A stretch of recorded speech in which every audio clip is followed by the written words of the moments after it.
In today's video, I'm going to teach you how to select multiple photos in Google Drive. By the end, you'll know exactly how to open Drive, show only your photos, and quickly select several or all of them at once. First, open a Google page in your browser. Look for the Google Apps grid icon near the top of the page. Click it to open the app menu, then choose Drive. This takes you into your Google Drive, where all your files and folders live. Give it a moment to load if you have a lot of content. Next, let's focus your view so you're only seeing photos. Go to the search bar at the top of Drive. Click into the bar and use it to bring up your photos.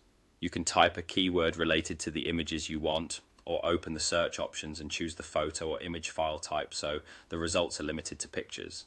Using the search bar this way is helpful because it filters out everything else, making it easier to work with just your photos. Once your photos appear, you're ready to select multiple items. Click a photo to highlight it, then click additional photos to add them to your selection. As you click, you'll see a check mark appear on each selected image, confirming it's included. If you change your mind about any photo, click it again to remove it from the selection. Take a moment to scan the page so you know exactly what's selected before you take any action like moving or downloading.